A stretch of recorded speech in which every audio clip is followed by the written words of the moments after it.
E aí, pessoal, bom dia. Estamos na nossa aula bônus, né? Depois daquele fechamento que a gente fez do último bloco, eis que nós vamos ter aí uma última etapa para a gente falar, ao final de contas, um retorno ao comecinho das nossas aulas. Com a pergunta básica, né? Depois de tudo isso que nós vimos, o que é, de fato, a filosofia? E qual é a relevância da filosofia hoje, né, pleno século XXI, no meio de tantos acontecimentos, no meio de toda essa situação aí de pandemia, de incertezas, no meio de uma série de ciências, de tecnologias acontecendo, qual é ainda a relevância, né, da filosofia? E hoje nós vamos falar um pouquinho sobre sistemas e futurologia na filosofia. E para começarmos a falar disso, nós vamos fazer uma rápida retrospectiva dos assuntos, né, de todos os temas que a gente foi percorrendo ao longo desse ano, né? Então a gente teve desde o atomismo, né, com Demócrito falando sobre a ideia do átomo, o princípio da ciência, né, a busca daquela origem de todas as coisas, até a formulação de paradigmas na Idade Moderna. Vimos o empirismo, toda a estrutura da pesquisa científica começando ali com esse processo empírico, né? Nós vimos o idealismo, né? A contracorrente, né, do empirismo, o racionalismo com Descartes, né? Toda aquela ideia de que tudo que é originário da nossa percepção ele pode ser questionado. Entretanto, a própria existência da razão ela se torna um caminho seguro de investigação. O psicologismo, né, que a gente viu toda uma trajetória ali com Freud, com Jung, o logicismo, né, toda aquela ideia de que há uma formulação lógica capaz de explicar os movimentos, os paradigmas, as relações de consciência, a epistemologia, que é toda uma corrente que demonstra como é possível o conhecimento e que tipo de coisas são possíveis conhecer, né? A gente viu esses limites com Kant, a própria estrutura da política, da cidadania, e suas vertentes, né? E como elas estão intrinsecamente relacionadas com a estrutura de consciência humana, com a ideia de uma inteligência individual e coletiva, com uma ética fundamental aí, e, por fim, toda uma estrutura econômica que está completamente amarrada com uma estrutura política, que está amarrada com uma estrutura cultural, tecnológica, enfim, em todo esse conjunto, o que nós vimos é que a história do homem é uma história que ela envolve uma série de fatores, todos eles interrelacionados. E ao vermos todo esse conjunto, né, que nós apresentamos aqui como trajetória, isso nos leva a retomar aquela pergunta. E afinal, o que é a filosofia? Existem várias respostas, todas aquelas correntes que nós vimos já ofereceram respostas. Ela pode ser entendida como um conjunto de sistemas, como estilo de vida, como estruturas, né, da realidade, como modo de pensamento, como uma postura, né, que nós tomamos diante da vida, como caminhos, né, caminhos para que a gente consiga chegar a níveis de consciência mais elevado, a uma compreensão maior do mundo, a um próprio sentido da vida, né? Então existem diversas interpretações do que vem a ser filosofia. Eu também vou dar a minha, né? A minha está aqui nesse cantinho. Filosofia é uma maneira de estruturar as perspectivas da realidade mediante construção de sistemas e projeções, né? Tudo que a gente viu no painel anterior, ele mostra uma série de sistemas. E, na verdade, cada um desses sistemas é uma perspectiva de uma realidade mais ampla, né?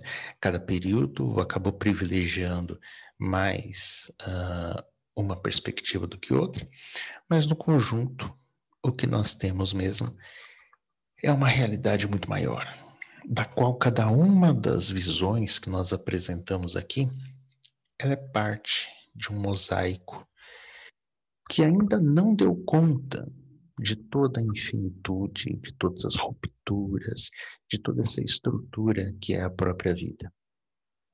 Mas a filosofia é esse exercício de pegar essas perspectivas, analisá-las com certo rigor, testá-las, validá-las e transformá-las em sistemas de mundo, né, em sistemas interpretativos, em sistemas lógicos, que vão se complementando, que vão se superando e que vão se colocando diante de um teste contínuo, que pode ou não dar certo, né? Às vezes não dá, mas aí a gente aprimora e tenta levar a coisa adiante. Isso faz com que a filosofia seja mais do que uma resposta. Ela é um instrumento. E se ela é um instrumento para quê? Primeiro, ela é um instrumento para que a gente consiga conhecer sistemas de mundo, né? O mundo ele se apresenta para nós sobre vieses diferentes. E na medida que nós vamos aprofundando nisso, nós vamos conhecendo os sistemas de mundo mediante a filosofia.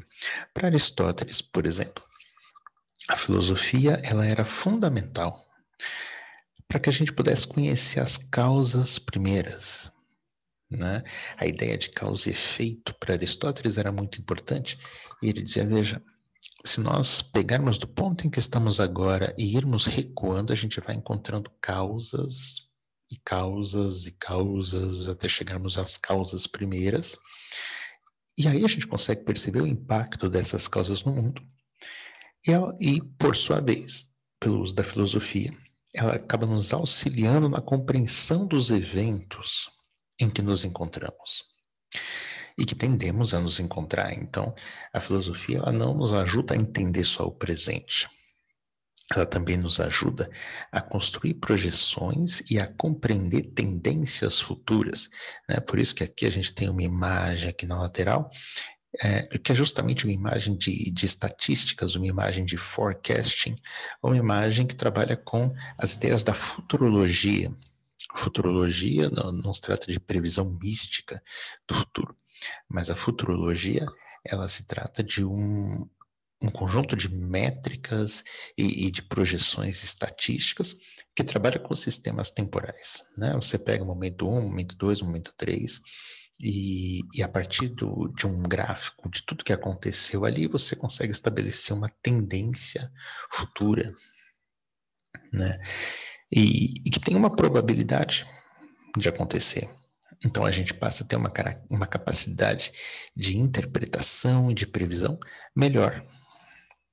Tanto que, para Aristóteles ainda, a liberdade de um homem, ela não estava condicionada ao seu estado social apenas. Aristóteles, na obra Política, ele dizia que a liberdade e a escravidão, ela não estava necessariamente condicionada à, à, à escravidão jurídica, à escravidão de guerra, né? Aquela coisa de haver uma guerra e o meu povo venceu o seu povo e aí você virou um escravo.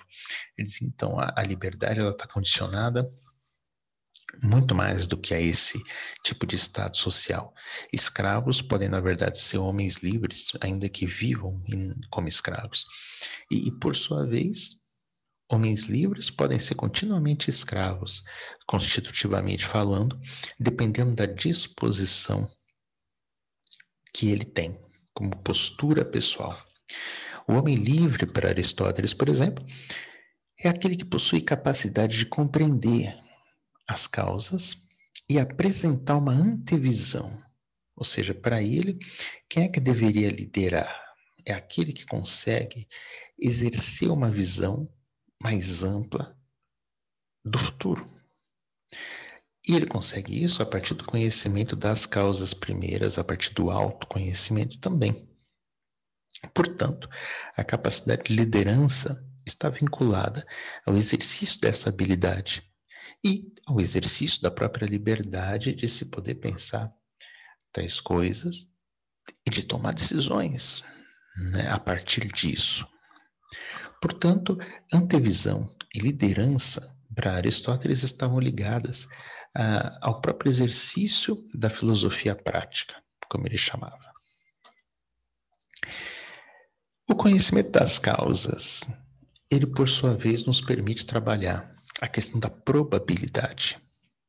Para o filósofo americano Charles Sanders Peirce, né, que viveu ali século XIX, início do século XX, ele diz o seguinte, que nós temos 3 formas de raciocínio, que é a indução, a dedução e a abdução.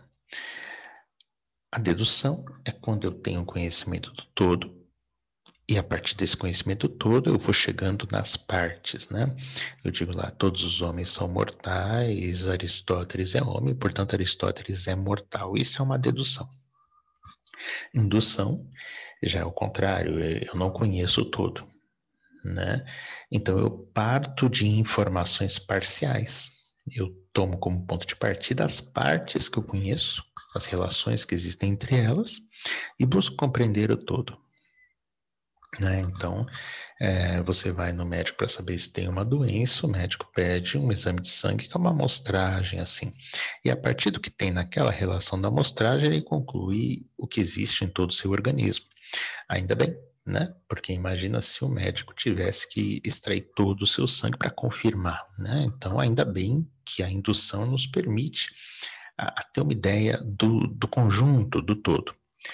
E, por fim, né, falo muito por cima, não é o caso aqui, mas nos ajuda também, é o terceiro tipo de raciocínio, que é o abdutivo, em que é o raciocínio em que, ao invés de eu partir do todo para a parte, da parte para o todo, eu crio novas propostas, que por sua vez possuem alto risco, porque elas partem desse conjunto total de ideias para criar algo novo, né, para pensar algo novo, para criar uma hipótese a partir daquele ponto de partida, e que, portanto, é um caminho de grande incerteza, mas ele tem esses 2 raciocínios de base.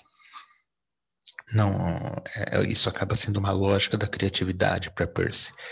Mas o fato é que, ainda na indução, ela se torna a base de todo o estudo de probabilidades, porque ele vai dizer o seguinte: pela indução, nós podemos identificar as causas anteriores de um evento, né? Eu pego as partes, não conheço o todo, mas eu pego as partes e eu sei o que aconteceu ali no ano passado ou no mês passado, e calcularmos a possibilidade desse evento voltar a se repetir em um tempo indefinido.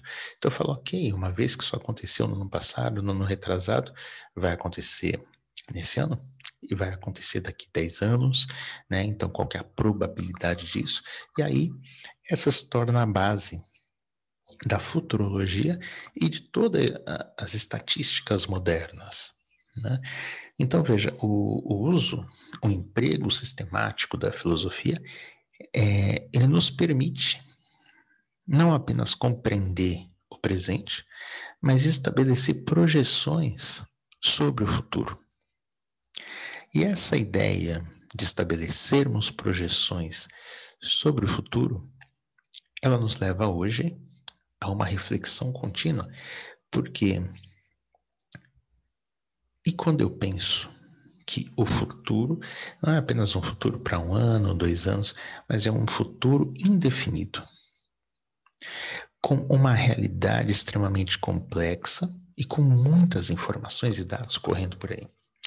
Quando isso acontece, a inteligência humana individual sozinha, mesmo com o uso da filosofia, ela não consegue resolver o problema.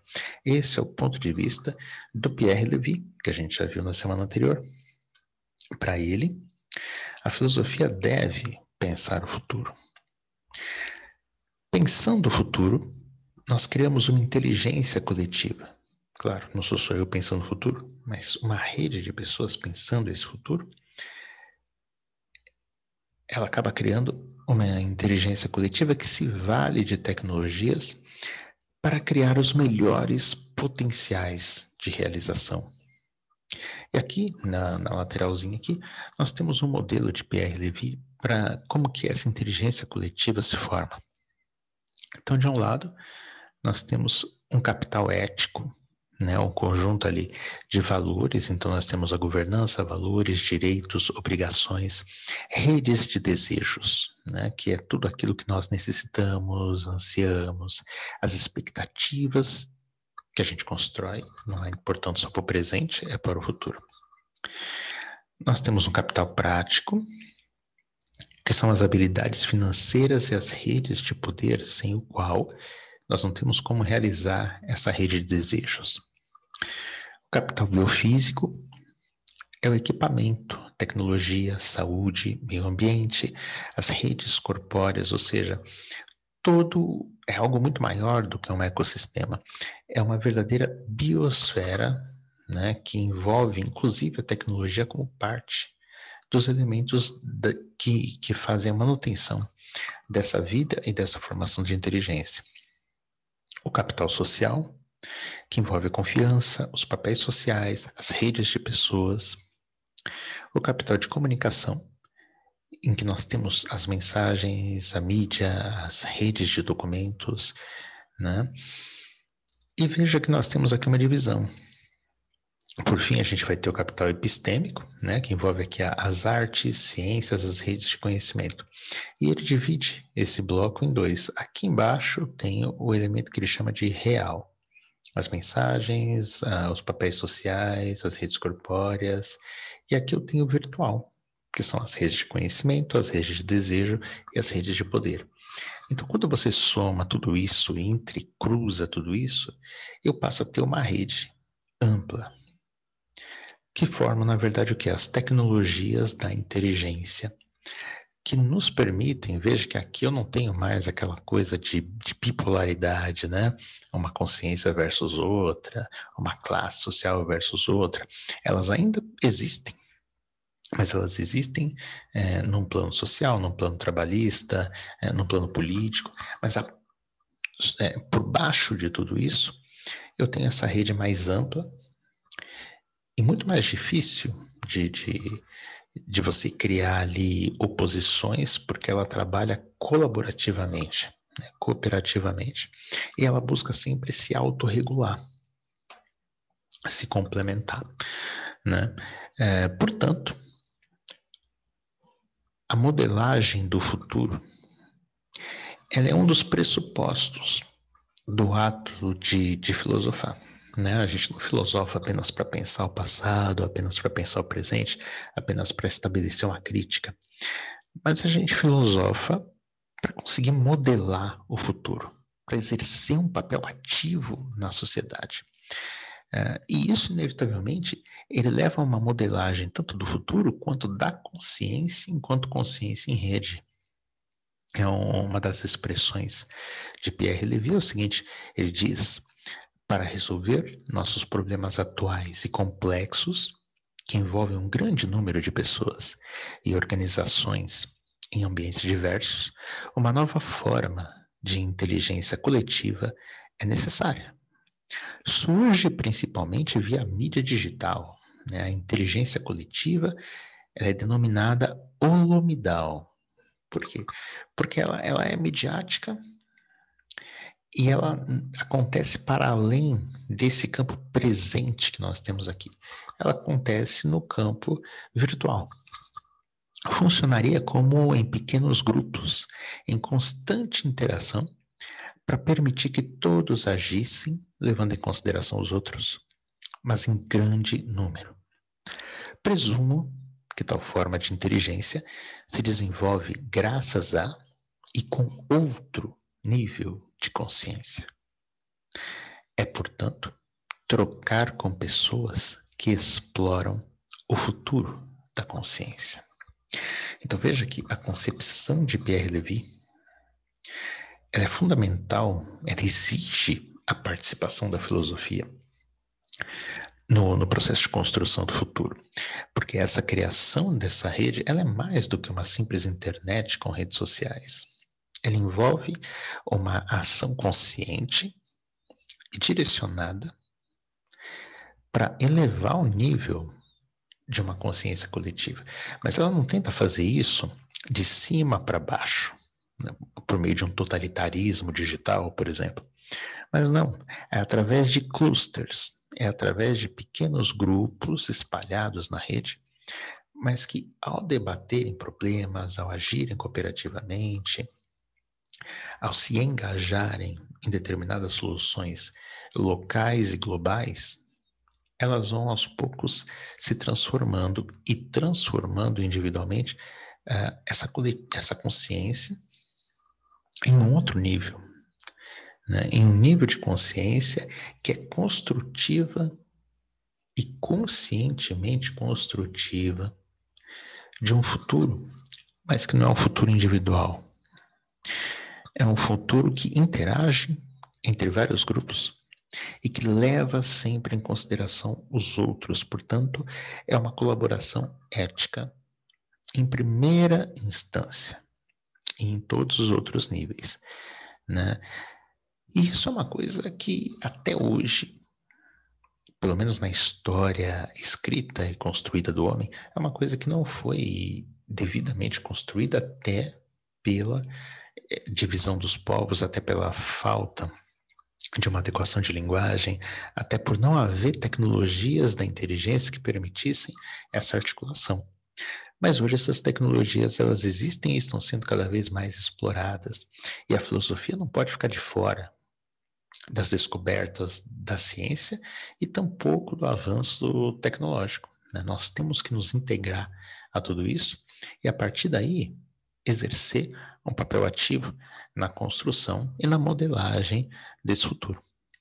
Para finalizar, pensar o presente e modelar o futuro é o próprio exercício cognitivo do viver. E é isso. Esse nosso curso, ele teve essa proposta de, a partir desse itinerário que a gente seguiu, nós conseguimos pensar o presente, entender o presente e suas várias perspectivas, mas também enxergar futuros possíveis que estão em aberto e assumirmos a nossa responsabilidade. Quem é que vai construir o futuro?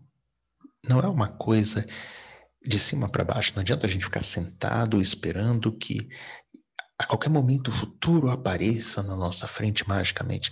Não, o futuro ele vai aparecer, mas resultado de um trabalho executado e de uma criação, e na qual cada um de nós é responsável pelo futuro que se torna presente. Então, vamos pensar futuros. Vamos pensar e compreender o presente. E vamos assumir a nossa responsabilidade. Não em construir o futuro, porque isso a gente vai fazer mesmo que a gente decida não fazer nada. Porque isso também já é tomar uma decisão sobre o futuro. Mas vamos buscar construir os melhores potenciais futuros. Porque aí sim, qualquer que seja o resultado, nós vamos ter a consciência de que nós procuramos fazer o melhor. Certo? É isso, pessoal. Essa foi, enfim, a nossa última das últimas aulas, o nosso último painel. E eu agradeço muito a presença de todos que acompanharam. E a gente se vê agora no ano que vem. É isso aí, gente. Até mais.